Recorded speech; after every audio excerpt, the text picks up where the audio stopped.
కీర్తన గ్రంథము 45. కీర్తన గ్రంథము 45 మొదటి నుంచి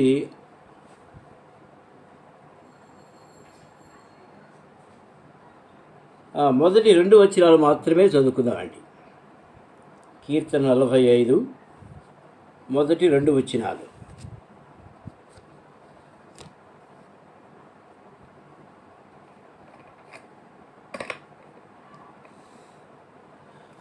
ఒక దివ్యమైన సంగతితో నా హృదయము బహుగా ఉప్పొంగుచున్నది. నేను రాజును గూర్చి రచించిన దానిని పలికెదను. నా నాలుక త్వరగా వ్రాయువాని కలము వలె ఉన్నది. నరుల కంటే నీవు అతి సుందరుడవై ఉన్నావు. నీ పెదవుల మీద దయారసం పోయబడి ఉన్నది. కావున దేవుడు నిత్యము నిన్ను ఆశీర్వదించును. యోహాను సువార్త 4వ అధ్యాయము. యోహాను సువార్త 4వ అధ్యాయము 22 నుంచి 24 వరకు చదువుకుందామండి. మీరు మీకు తెలియని దానిని ఆరాధించువారు, మేము మాకు తెలిసిన దానిని ఆరాధించువారము. రక్షణ యూదుల నుండే కలుగుచున్నది. అయితే యథార్థముగా ఆరాధించువారు ఆత్మతోనూ సత్యముతోనూ తండ్రిని ఆరాధించు కాలము వచ్చుచున్నది. అది ఇప్పుడునూ వచ్చేయున్నది. తన్ను ఆరాధించువారు అట్టివారే కావాలని తండ్రి కోరుచున్నాడు. దేవుడు ఆత్మ కనుక ఆయనను ఆరాధించువారు ఆత్మతోనూ సత్యముతోనూ ఆరాధింపవలెను. ప్రేమికులైన మా తండ్రి, పరిశుద్ధులైన మా దేవా, మీ పాదాలకు వందనాలు, స్తుతులు, స్తోత్రాలు చెల్లిస్తున్నాం నాయన. ఆరాధన కొరకు మా గమనాన్ని తీసుకొచ్చిన మీ లేఖన భాగాలు బట్టి మీ వందనాలు. ధ్యానించుటకు మీ సహాయం మేము కోరుకుంటున్నాము నాయన. మా తండ్రి, మీరు ఆత్మదేవుడు కనుక మిమ్మల్ని ఆత్మతో సత్యముతో ఆరాధించుటకు మా హృదయాలను సిద్ధపరచమని వేడుకుంటున్నాం. మా ప్రభా, భాష కొరకు అలంకారముల కొరకు కాదు, కానీ మేము మిమ్మల్ని ఎరిగిన దానిని బట్టి, మా హృదయం నిండిన దాన్ని బట్టి మిమ్మల్ని ఆరాధించుటకు మాకు నేర్పించమని వేడుకుంటున్నాం. మా తండ్రి, మమ్మల్ని కనికరించండి. మీ సిలువు చాటును మరుగుపరచండి. మీ వర్తమానం మాకు దయచేయమని, మమ్మల్ని అందరినీ కూడా ఆన్లైన్లో ఉన్న మీ బిడ్డలందరినీ ఆత్మతో సత్యంతో నింపమని వేడుకుంటున్నాం. ఆ రీతిగా ఆరాధించుటకు సహాయపడమని వేడుకుంటున్నాం. మమ్మల్ని మీ స్వాధీనపరుచుకుంటూ యేసు ప్రభు నామములో స్తుతించి ప్రార్థించి వేడుకుంటున్నాం తండ్రి. ఆమేన్. ప్రియమైనవారా, ఆరాధన కొరకు వర్తమానం ఇవ్వకముందు నేను పలుమార్లు మీకు జ్ఞాపకం చేస్తూ ఉంటాను. ఆరాధన అంటే మన తండ్రి అయిన దేవుడు మనకేం చేశాడో, మనకేమై ఉన్నాడో అది మనం గ్రహించిన వారంగా ఉండి, ఆయన చేసిన గొప్ప కార్యములను బట్టి ఆయనను స్తుతించి ఘనపరిచి ఆరాధించవలసిన వారంగా ఉంటాం. 2వ భాగంలో ప్రభువు మన పరిస్థితి ఏ విధంగా ఉంది, ఇదివరకు నా పరిస్థితి ఇదివరకు ఏ విధంగా ఉంది, ప్రభు నన్ను దర్శించిన తర్వాత, ఆయన ఇచ్చిన రక్షణ భాగ్యం తర్వాత నాకు ఉన్నటువంటి మార్పు ఏమిటి, ప్రభు నాకేం చేశాడు అని మనం ప్రభు సన్నిధిలో ఒప్పుకోవటం అనేది 2వ భాగం. ఒకప్పుడు మనం ఏ విధంగా ఉన్నాం, ఇప్పుడు ఏ విధంగా ఉంటున్నామని మనం ఆరాధించటం అనేది 2వ భాగం. కనుక ప్రియమైన వారలారా, ఈ కీర్తన 45లో మనం చదువుకున్నప్పుడు ఒక దివ్యమైన సంగతితో నా హృదయం బహుగా ఉప్పొంగుచున్నది. ఇప్పుడే చెప్పాను కదండి, మన హృదయము నింపబడాలి. మన హృదయం దేని చేత నింపబడుతుందో ఆ మాటలే మనం పలికే వారంగా ఉంటాం. సామెతల గ్రంథంలో కూడా అంటాడు కదండి, హృదయం నిండిన దాన్ని బట్టి పెదవులు మాట్లాడును అంటాడు. కనుక మన హృదయం ఆరాధించక ముందు ప్రభువును గురించిన తలంపులతో నింపబడాలి.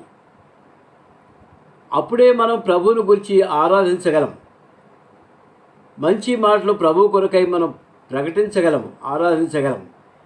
ఇక్కడ ఏమంటున్నాడంటే, ఒక దివ్యమైన సంగతితో నా హృదయం బహుగా ఉప్పొంగుచున్నది అంటున్నాడు. ఈ మాటలు కొంచెం లోతుగా ధ్యానించాలని నేను కోరుతున్నానండి. ఆరాధించక ముందు ఈ కీర్తనకర్త ఏమంటున్నాడు? నా హృదయము బహుగా ఉప్పొంగుచున్నది అన్నాడు. అప్పటికి ఆరాధన బిగించేశాడండి? అప్పటికి ఆరాధన బిగించేయలేదు. అయితే ఆరాధన కొరకై వెళ్ళక ముందే నా హృదయము బహుగా ఉప్పొంగుచున్నది అన్నాడు. ఈ కీర్తన వ్రాసిన వారు ఎవరంటే కోరహు కుమారులు రచించినటువంటి కీర్తన. వీళ్ళు ద్వారపాలకులుగానే ఉంటారు, ద్వారం దగ్గర కాపలా ఉంటారన్నమాట. వీళ్ళు మందిరం లోపలికి వెళ్ళే పరిస్థితులు సాధారణంగా రావు. ఎవరికి చెప్పిన డ్యూటీ వాళ్ళే చేస్తూ ఉంటారు. కనుక వీళ్ళు మందిరం లోనికి వెళ్ళకపోయినప్పటికీ, అక్కడ వాక్యం వినకపోయినప్పటికీ, వీళ్ళ హృదయాలు మాత్రం ప్రభు కొరకై ఉప్పొంగుచున్నట్టుగా వ్రాయబడుతుంది. ప్రియమైన ద్వారం దగ్గర ఉండగానే వాళ్ళకి హృదయాలు ఉప్పొంగుతున్నట్టుగా ఉన్నాయి. దీన్ని బట్టి మనం ఏం నేర్చుకోవాలంటే, ప్రియమైన ప్రభు సన్నిధికి మనం వెళ్ళక ముందే, అంటే 10:30కు ముందే మన హృదయాలు సిద్ధపరచబడాలి. ఈరోజు ప్రభు దినము, ఈరోజు ప్రభు బిడ్డలు ఆరాధనకై కూడి వచ్చేటువంటి దినము. నేను కూడా వారితో కలిసి ఆరాధించేదానికి ప్రభు నాకు ఇచ్చిన ధన్యతను బట్టి వందనాలు చెల్లిస్తున్నాను. ప్రభా, నీవు నా కొరకై గొప్ప కార్యములు చేసిన దేవుడు, ప్రభా నన్ను ప్రేమించిన దేవుడు, నన్ను బలపరిచిన దేవుడు, నన్ను మీరు నడిపిస్తున్న దేవుడు అని ప్రభువును గురించినటువంటి ఆ భావములు మనకు కలిగిన వారంగా ఉండాలి. ముందుగానే కలిగిన వారంగా ఉండాలి. ఒక మాట చూస్తామండి. కీర్తన 100, కీర్తన 100, 100వ కీర్తనలో ఒక మాట మనం గమనిస్తాం. ఇది కూడా దావీదు కీర్తనే. సమస్త దేశములారా యెహోవాకు ఉత్సాహ ధ్వని చేయుడి, సంతోషంతో యెహోవాను సేవించుడి, ఉత్సాహగానము చేయుచు ఆయన సన్నిధికి రండి. ఈ మాట గమనించారా? ఉత్సాహగానము చేయుచు ఆయన సన్నిధికి రండి, ఉత్సాహగానము చేయుచు ఆయన సన్నిధికి రండి. ఇంగ్లీష్లో రాశారంటే కమ్ సింగింగ్, అంటే కీర్తనలు పాడుచూ రండి. కనుక ఈ మాటల బట్టి మరి నేను ఇంకో మాట 4వ వచనంలో కూడానండి, కృతజ్ఞత అర్పణ చెల్లించుచూ ఆయన గుమ్మములో ప్రవేశించుడి. Enter the gates. ఏమండి? Enter the gates with thanksgiving. ప్రియమైన వాళ్ళరా, 10:30కు మన సమయం అయితే 10 గంటల నుంచి మనం సిద్ధపడే వారంగా ఉండాలి. కీర్తనలు పాడుచూ ఆయన సన్నిధికి రావాలి. అనగా మనలో సిద్ధపాటు దేవుడు చూస్తున్నాడు. మన హృదయాలు ప్రభు కొరకు సిద్ధంగా ఉన్నాయా లేదా అని చూస్తున్నాడు. అంతేగాని మనకు మామూలు అలవాటు ఏంటంటే, మందిరానికి వెళ్ళిన తర్వాత పాటలు పాడేవాళ్ళు అందరూ పాడిన తర్వాత విన్నాక మన అందులో తప్పులు ఏదో ఉన్న మనం గొడుక్కుంటూ, వాక్యం చెప్పేవాళ్ళు అంతా చెప్పిన తర్వాత అందులో తప్పప్పులు మళ్ళీ ధ్యానించుకుంటూ ఆ తర్వాత చెప్పిన వాక్యాన్ని బట్టి ఆరాధించడం అనేది అది కాదు పద్ధతి. ప్రియమైన వాళ్ళరా, చెప్పిన వాక్యంలోనే ఆరాధించాలి, అంతవరకు కరెక్టే. అయితే ఏ వాక్యం చెబుతారో నీకు తెలియదు కాబట్టి నువ్వు ప్రభువును గురించి నేను ఆరాధించాలి అనే తలంపుతో నువ్వు రావాలి. నేను ప్రభు సన్నిధికి వెళుతున్నాను, ప్రభు నా ఎదుట ఉన్నాడు, నేను ఆయన ఎదుట ఉన్నాను, ఆయన గురించి నేను మాట్లాడాలి, ఆయన గురించి నేను ఆరాధించాలి అనేటువంటి సిద్ధపాటు నీకు కలిగి ఉండాలి. నీ హృదయాన్ని ఆ విధంగా సిద్ధపరచుకోవాలి. అంతేగాని ఆరాధనకి వెళ్ళేటప్పుడు బయట మంచం పెట్టాను, మంచం బయటే ఉంది, కాకులు వచ్చి కూర్చుంటేమో, మరి వర్షం వస్తుంది తడిసిపోతాయేమో, మామిడి చెట్టు బయటే పెట్టాను, ఇంట్లో పెట్టుకోకుండా వచ్చాను మామిడి చెట్టుని, వర్షం తడిసిపోద్దామా, ఇట్లాంటి తలంపులతో మనం పోకూడదు. ప్రియమైన వాళ్ళరా, ప్రభు మందిరానికి వెళ్ళేటప్పుడు మనం సిద్ధపాటు కలిగి వెళ్ళాలని ఆ మాట ద్వారా నేర్చుకుంటున్నాం. ఒక దివ్యమైన సంగతితో నా హృదయం బహుగా ఉప్పొంగుచున్నది, నేను రాజును గురించి రచించిన దానిని పలికెదను. ఏంటండి? ఒక దివ్యమైన సంగతితో నా హృదయం బహుగా పొంగుచున్నది. నేను రాజును గురించి రచించిన దాన్ని పలికెదను అంటే రాజును గురించి ముందుగానే రచించాడు. అర్థమవుతుందండి? నేను రాజును గురించి రచించిన దానిని పలికెదను. ఇంటి దగ్గరే సిద్ధపరుచుకున్నాడు. నా ప్రభు, నా రాజు, నన్ను ప్రేమించినవాడు, పనికి మానవుడైన నన్ను ప్రేమించాడు. నా ప్రభు అయోగ్యుడైన నన్ను ప్రేమించాడు. తన రక్షణ నాకు ఇచ్చాడు. తన రక్తంతో నన్ను కడిగాడు. నా కొరకై రక్తము కాల్చాడు. నా కొరకై శిలువ మరణం పొందాడు. నా కొరకై సమాధి చేయబడి తిరిగి లేచినాడు. ఇటువంటివన్నీ కూడా మనం రచించుకోవాలి. నేను రాజును గురించి రచించిన దానిని పలికెదను. ప్రియమైనరా, మనం రచించుకోవాలి. ప్రభువు కొరకై ఒక నూతన గీతము మన హృదయంలో సిద్ధపరచుకొని రెడీగా ఉండాలి. నా హృదయం బహుగా ఉప్పొంగుచున్నది అన్నాడు. రచించిన దాన్ని పలికెదను అంటున్నాడు. పరీక్ష రాసేవాళ్ళు కొంతమంది స్టూడెంట్స్ని చూడండి. కొంతమంది గబ రాసేస్తారు. నేను ఒకసారి గ్రూప్ 1 పరీక్షలు రాసినప్పుడు 3 గంటల పరీక్ష, ఒకటే question. Discuss the principles of Gandhian philosophy అని చెప్పి ఇచ్చారు. ఒకటే ప్రశ్న, 100 మార్కులకు క్వశ్చన్. అది ప్రియమైన 90 పేజెస్ రాశాను నేను. ఎట్లా రాశాను? నా హృదయంలో కొంత మెటీరియల్ ఉంది కాబట్టి, ఆ స్టఫ్ నా హృదయంలో ఉంది కాబట్టి కలం పెట్టి గబగబగా రాసుకుంటూ పోయాను. ప్రియమైన వల్లరా, మరి హృదయం నిండిన దాన్ని బట్టి మనం మాట్లాడేవాళ్ళు ఉంటున్నాం. మందిరానికి వెళ్ళక ముందే, ప్రభు సన్నిధికి రాకముందే మన హృదయాలు సిద్ధపరచుకొని మరి ఆ విధంగా మనం ఉత్సాహ ధ్వని చేసేవాళ్ళం ఉండాలి. కృతజ్ఞతార్పణలు అర్పించేవాళ్ళం ఉండాలి. ఇంకో మాట చూద్దామండి. 2వ వచనంలో నా నాలుక త్వరగా వ్రాయువాని కలము వల్లే ఉన్నది. ఇప్పుడు చెప్పిన మాట ఇది. నరుడు కంటే నీవు అతి సుందరుడవై ఉన్నావు, నీ పెదవుల మీద దయారసం పోయబడి ఉన్నది. నరుడు కంటే నీవు అతి సుందరుడవై ఉన్నావు. ఆ కోరహు కుమారులు వాళ్ళ హృదయంలో ప్రభువుని గురించిన తలపు ఏంటంటే, నరుడు కంటే నీవు అతి సుందరుడవై ఉన్నావు అని అన్నారు. యేసు ప్రభు నరుడే. ఆయన దేవుని కుమారుడై ఉండి దేవునితో కూడా ఉండుట విడిచిపెట్టకూడని భాగ్యమని ఎంచుకోలేదు. కానీ దాసుల స్వరూపం ధరించి తను తాను రిక్తునిగా చేసుకొని మనుషుల పోలికగా పుట్టి దాసుల స్వరూపం ధరించుకుని తను తాను రిక్తునిగా చేసుకున్నాడు. దేవుని సింహాసనం వదులుకున్నాడు. దేవుని యొక్క సన్నిధి వదులుకున్నాడు. దేవుని దగ్గర ఉండే మహిమను వదులుకున్నాడు. నరావతారుడుగా ఈ లోకానికి వచ్చాడు. ఏ పోలికగా వచ్చాడండి? నరుని పోలికగా వచ్చాడు. నరుడు పోలిక ఎట్టా ఉంది? ఒకప్పుడు బాగానే ఉంది. ఆదాముగా ఉన్నప్పుడు ఏదైనా తోటలో బాగానే ఉంది స్వరూపం. తర్వాత ఏమైందండి? అది రాను రాను రాను పాప భూయిష్టం అయిపోయి పాపపు ఆకారం, పాపపు ముడతలు మన ముఖంలోకి వచ్చేసి వికృతంగా తయారైపోయి ఈడెవుడురా ఇట్లున్నాడు అన్నట్టుగా మన ముఖాలు తయారైపోయినాయి. ప్రియమైన వల్లరా, నేను రాజును గురించి రచించిన నరుల కంటే నీవు అతి సుందరుడవై ఉన్నావు. ఆయన నరావతారిగా అతను చూడలేదు, ప్రభువుని చూడలేదు, దేవుని కుమారుడిగా చూస్తున్నాడు. ప్రియమైన వల్లరా, ఈ మాటలు రాజును గురించి రచించిన పలికెదను అన్నాడు. ఏమి రచించాడంటే, నీవు నరుడు కంటే సుందరుడు అయి ఉన్నావు. నరులలో ఎవరు కూడా ఇంత సుందరమైనటువంటి వాళ్ళు లేరు. అటువంటి సుందరుడైన నీవు ఏ రూపురేఖలు లేకుండా, సౌందర్యం లేకుండా ఉండిన నన్ను ప్రేమించినావు ప్రభా, నీ కొందనాలు. నాలో ఏమన్నా మంచితనం ఉందా? నాలో ఏమైనా సౌందర్యం ఉందా? నాలో ఎటువంటి యోగ్యత ఉందా? అయినప్పటికీ నన్ను ప్రేమించావు, నీ కొందనాలు గెలుస్తాను. ఎవరన్నా ప్రేమిస్తారండి? పెళ్లి చూపులకు వెళ్ళినప్పుడు పెళ్లి కొడుకుని అడుగుతారు, అయ్యా అమ్మాయి నచ్చిందా అంటారు. ఇంటికెళ్ళి చెబుతానా అంటారు. ఇక్కడ చెప్పలేవా? ఇంటికెళ్ళి చెబుతానా అనకుదా అని అంటాడు. సరే, ఇంటికెళ్ళి చెప్తే ఏమవుతుంది?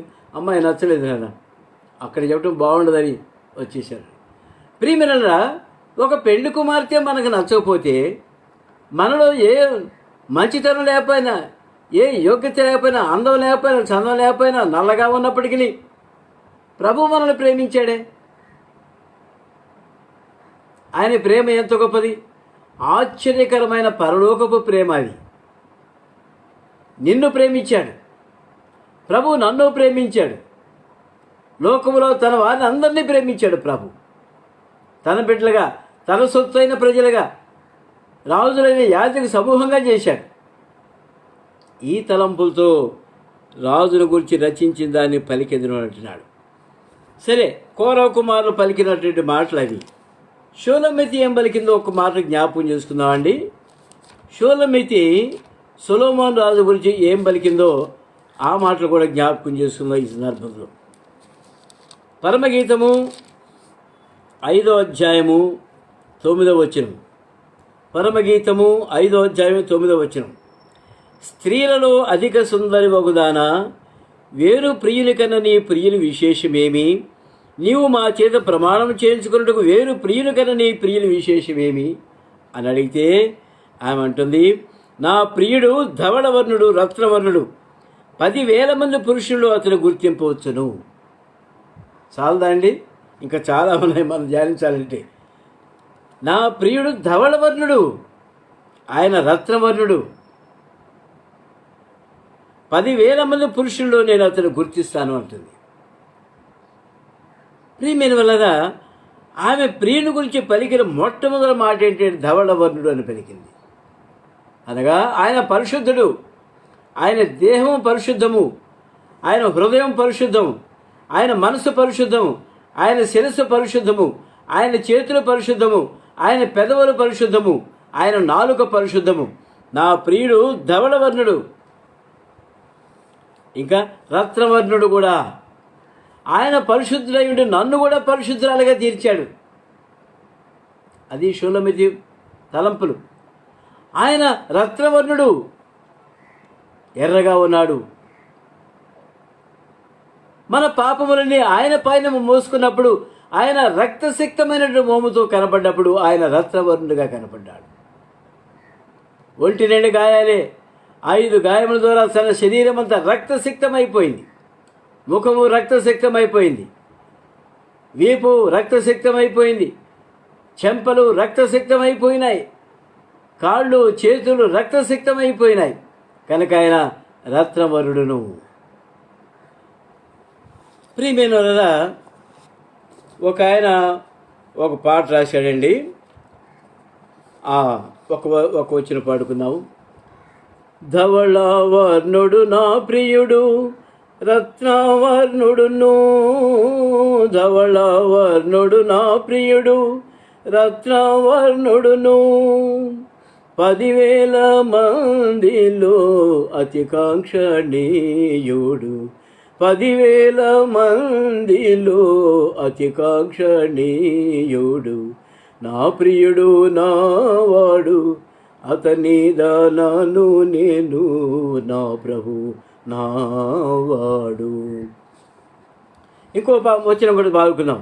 నల్లని దానానైనా ప్రేమించి చేరదీసి, నల్లని దానానైనా ప్రేమించి చేరదీసి, సొలొమోను తెరల సౌందర్యము నాకి చెదవు, సొలొమోను తెరల సౌందర్యము నాకి చెదవు, నా ప్రియుడు నావాడు, అతని దానాను నేను, నా ప్రభు నావాడు. కనుక ప్రియమైన వల్ల నా ప్రియుడు ధవళవర్ణుడు, రత్నవర్ణుడు, 10,000 మందిలో అతి కాంక్షేయుడు, ద ఫెయిరెస్ట్ ఆఫ్ 10,000. 10,000 మందిలో నా ప్రియుడు అటు మధ్యలో కనపడండి, అడుగు నా ప్రియుడును గుర్తించవచ్చును. ఎట్లా? ఆయన ధవళవర్ణుడు, ఆయన రత్నవర్ణుడు, ఆయన ఇట్లే గుర్తించగలం మనం. ప్రియమైన ఏం చేశాడు నీ ప్రభు నీకు అంటే, నేను నల్లని దానినైనను నన్ను ప్రేమించి చేరదీశాడు. నేను నల్లని దానినంటే పాపభూయిష్టమైన దాన్ని కాదు, కానీ ఎండకు నేను ఎండ తగిలిన దాన్ని కాబట్టి నేను నల్లగా అయిపోయాను. అయినప్పటికీ నాలో నలుపుదనం వచ్చినప్పటికీ నా సౌందర్యం ఆయన ఎరిగినవాడు, నా హృదయ సౌందర్యమును గుర్తించిన వాడు ఎవరు కూడా ఈ లోకంలో అసలు గుర్తించలేరు. నన్ను ప్రేమించాడు, నన్ను చేరదీశాడు, సొలొమోను తెరల సౌందర్యం నాకు ఇచ్చాడు. కనుకనే నా ప్రియుడు నావాడు, నేను అతని దానిలో అంటుంది. ప్రియమైన వాక్య భాగంలో ముందుకెళ్ళిపోదామండి. అతని పెదవుల మీద దయారసము పోయబడి ఉన్నది. అతని పెదవుల మీద దయారసం పోయబడి ఉన్నది. ఏంటండి ఆ దయారసం? ఎట్లా గుర్తించారు? యేసు ప్రభు యొక్క పెదవుల మీద దయారసం ఉన్నట్టు ఆయన మాటల్లో దయ, ఆయన మాటల్లో ఎంత కృప దయ కనిపిస్తుందండి, జాలి ప్రేమ. దయచేసి ఒక మాట చదువుకుందామండి. లూకాసు వార్త 4వ అధ్యాయం. లూకాసు వార్త 4వ అధ్యాయము 22వ వచనం చదువుకుందామండి. అందరూ కలిసి చదువుకుందాం. లూకాసు వార్త 4వ అధ్యాయం 22. అప్పుడు అందరూ ఆయనను గురించి సాక్ష్యమిచ్చుచు ఆయన నోట నుండి వచ్చిన దయగల మాటలకు ఆశ్చర్యపడిరి. ఆయన నోట నుండి వచ్చిన మాటలకు, దయగల మాటలకు ఆశ్చర్యపడ్డారు. ఏంటి ఆ దయగల మాటలు? ఇంటికి వెళ్ళి చదువుతారా, ఇక్కడ చదవమంటారా? 18వ వచనం చదువుకుందామండి. అదే లూకాసు వార్త 4వ అధ్యాయం 18వ వచనం. ప్రభు ఆత్మ నా మీద ఉన్నది, బీదలకు సువార్త ప్రకటించుటకై ఆయన నన్ను అభిషేకించెను, చెరలో ఉన్న వారికి విడుదలను, గుడ్డి వారికి చూపును కలుగునని ప్రకటించుటకును, నలిగిన వారిని విడిపించుటకును, ప్రభు హితవత్సరం ప్రకటించుటకును ఆయన నన్ను పంపియున్నాడు అనే మాటలు, యెషయా ప్రవక్త రాసినటువంటి మాటలు యేసుక్రీస్తు ప్రభువారు సమాజ మందిరానికి వెళ్ళి చదివాడు. నిజానికి ఎవరిని గురించి వ్రాయబడిన మాటలు? యెషయా ప్రవచించింది ఈయన గురించే. ఎవరిని గురించి ఆ మాటలు వ్రాయబడ్డాయో ఆయనే ఇప్పుడు దిగి వచ్చి సమాజ మందిరంలో ఉండి తనను గురించి వ్రాయబడిన లేఖన భాగాలు మందిరంలో చదివాడు. ఏంటండి ఆ మాటలు? బీదలకు సువార్త ప్రకటించి దాని దేవుడు నన్ను పంపించాడు, నన్ను అభిషేకించాడు. బీదలకు సువార్త ప్రకటించి ప్రభు నన్ను అభిషేకించాడు. గురుడ్డి వారి, చెరలో ఉన్న వారికి విడుదల, గురుడ్డి వారికి చూపు కలిగినట్లుగా ప్రకటించమని, నలిగిన వారిని విడిపించుటకును, ప్రభు హితవత్సరం ప్రకటించుటకును ఆయన నన్ను పంపియున్నాడు అని ప్రభు చెప్తుంటే ఆయన దయగల మాటలు విని అందరూ ఆశ్చర్యపడ్డారు. ఆయన పెదవుల మీద దయారసం పోయబడి ఉన్నది. ఆయన పెదవుల మీద దయారసం పోయబడి ఉన్నది. ప్రియమైన వలన ఇంత గొప్ప రక్షకుడు, ఇంత గొప్ప సౌందర్యం కలిగినటువంటి వాడు యెషయా ప్రవక్త ఏమైనా ప్రవచిస్తున్నాడు చూడండి. యెషయా ప్రవక్త ఏమైనా ప్రవచిస్తున్నాడు? 53వ అధ్యాయం, యెషయా గ్రంథము 53వ అధ్యాయము, యెషయా గ్రంథము 53వ అధ్యాయము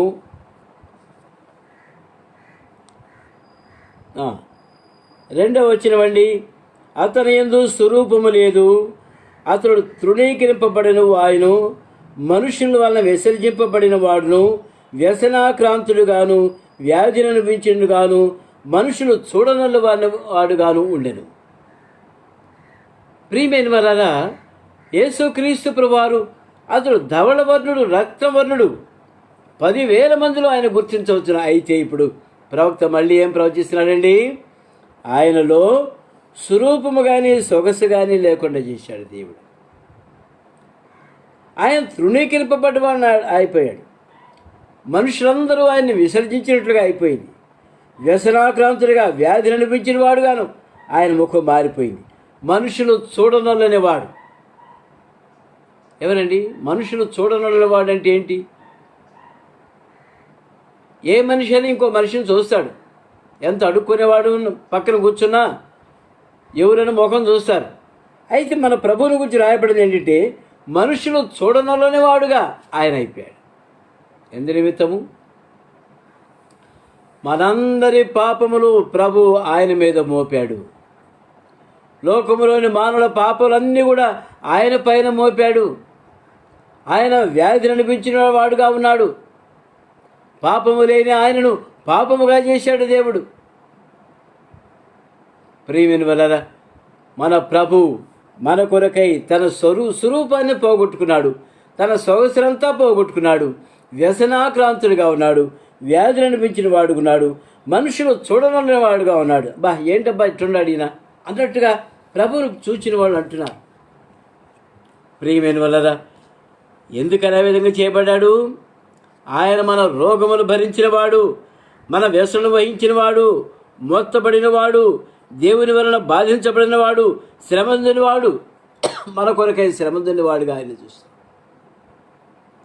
ప్రియమైన మన అతిక్రమ క్రియలను బట్టి ఆయన గాయపరచబడ్డాడు, మన దోషం బట్టి ఆయన నలుగొట్టబడ్డాడు, మన సమాధానార్థమైన శిక్ష అతని మీద పడింది. కనుకనే ఆయన స్వరూపం లేకుండా పోయింది, సొగసు లేకుండా పోయింది. దేన్ని బట్టండి? కేవలము పాపులైన మనల్ని ప్రేమించే నిమిత్తము దేవుడు తన స్వరూపాన్నే పోగొట్టుకున్నాడు. దేవుడు తన సొగసును పోగొట్టుకున్నాడు, తన స్వరూపాన్ని, తన సౌందర్యాన్ని పోగొట్టుకున్నాడు. మరి ఏమైందండి ఆ సౌందర్యము? ఎప్పుడైతే ఆయన ఆ విధంగా తయారైనాడో ఆయన స్వరూపము ఎవరికి వచ్చిందంటే ఆయన రక్తంలో కడగబడిన వారికి వచ్చింది. పాప క్షమాపణ పొందిన వారికి ఆయన స్వరూపం వచ్చింది. యేసుక్రీస్తు ప్రభు యొక్క పోలికలు వస్తున్నాయి, ఎందుకంటే ఆయన రక్తం మనలో ప్రవహిస్తుంది కనుక. ఇప్పుడు అర్థమవుతుందండి? యేసుక్రీస్తు ప్రభు యొక్క ఫిలాసఫీ అది. నిన్ను ప్రేమించినాడు గనక ఆయన తన సొగసును పోగొట్టుకున్నాడు, నీకు ఇచ్చాడు ఆ సొగసు. ఈ విధంగా చెప్పుకుంటూ పోతే చాలా ఉన్నాయండి. మన రోగమును భరించాడు, మన వ్యసనమును సహించాడు.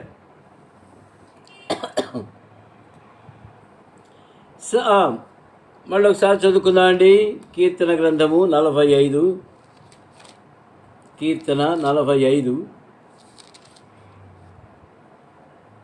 మొదటి వచనం చదువుకుందామండి. ఒక దివ్యమైన సంగతితో నా హృదయం బహుగా ఉప్పొంగుచున్నది, నేను రాజును గురించి రచించిన దాన్ని పలికెదను. ఒకప్పుడు మన హృదయం దేంతో నింపబడింది అంటే పాపపు తలంపులతో, పాపభూయిష్టమైన తలంపులతో.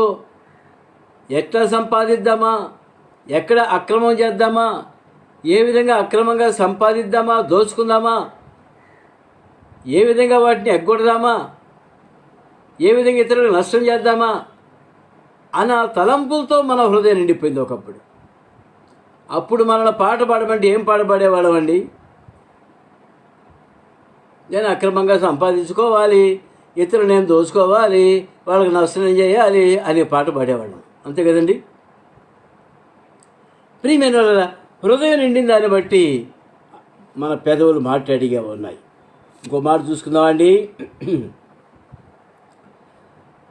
ఆయన మరి మనం ఒకప్పుడు ఏ విధంగా ఉన్నాం, మళ్ళీ ఒకసారి ఇంకో మాట జ్ఞాపకం చేస్తాను మీకు. మొదటి పేతురు పత్రిక 1వ అధ్యాయము, నేను తొందరలో ముగిస్తున్నానండి.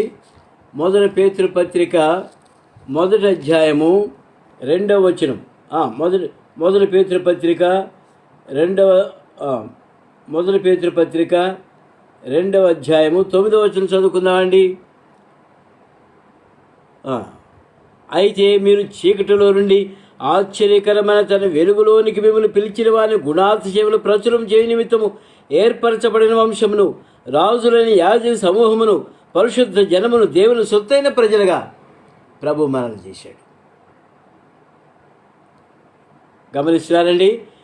ఏ యోగ్యత లేని మనను ప్రభు ప్రేమించడమే కాకుండా తన స్వకీయ సంపాద్యమైన జన్మగా చేసుకోవటమే కాకుండా ఇంకా ఏం చేశాడండి? ఏర్పరచబడిన వంశంగా చేశాడు, రాజులైన యాజక సమూహంగా చేశాడు, పరిశుద్ధమైన ప్రజలుగా మనల్ని చేశాడు. అంతకంటే ముఖ్యంగా దేవుని సొత్తైన ప్రజలుగా మనల్ని చేశాడు. దేవుని సొత్తైన ప్రజలు ఎట్టుంటారండి? ఏర్పరచబడిన వారుగా, రాజులైన యాజక సమూహంగా ఉంటారు. దేవుని ప్రజలు పరిశుద్ధంగా ఉంటారు. దేవుని సొత్తైన ప్రజలు ఆ విధంగా ఉంటారు. అందులో నిన్ను నన్ను చేర్చాడు దేవుని సొత్తైన ప్రజలలో.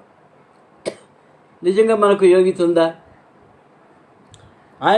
మనం ఆయన ప్రేమించకపోయినప్పటికీ ఆయన మనల్ని ప్రేమిస్తూ వచ్చాడు కనుక ఆయన మనం ఆరాధించవలసి ఉన్నాం. ఇంకోటి యాకోబు పత్రిక 4:4 మనం చూసామంటే ఎట్లా ఉందండి మన పరిస్థితి? ఈ లోక స్నేహం చేస్తూ మనం లోకంతో కలిసి వ్యభిచారులలాగా మనం తయారైనాం. ఈ లోక స్నేహము దేవునితో వైరమని మీరు ఎరుగరా? ఈ లోక స్నేహము వ్యభిచారం కింద లెక్క. ప్రియమైన వల్ల ఒకప్పుడు మనం లోకాన్ని స్నేహించినటువంటి వాళ్ళం, స్వకీయ దురాశల చేత ఏడవబడినటువంటి వాళ్ళం. మనం స్వకీయ దురాశలు మనలో ఉంటున్నప్పుడు సాతాను ఏం చేశాడు? మనం జుట్టు పట్టుకొని ఏడ్చి, రా నీకు కావాల్సింది ఇస్తాను, నేను నీకేం కావాలో చూపిస్తాను రా, నీకేం కావాలో తాగిస్తాను రా అని జుట్టు పట్టుకొని ఏడ్చాడు. అందుకు మనం మరులు కొల్పబడ్డ వారంగా ఉన్నాం. ఇటువంటి ప్రజలను దేవుడు కనికరించి దర్శించి తన బిడ్డలుగా మార్చుకున్నాడు. ప్రియమైన వల్లరా, ఈ విధంగా మనం ఉంటున్నప్పుడు దైవోగ్రతకు పాత్రలమై ఉంటున్నాం.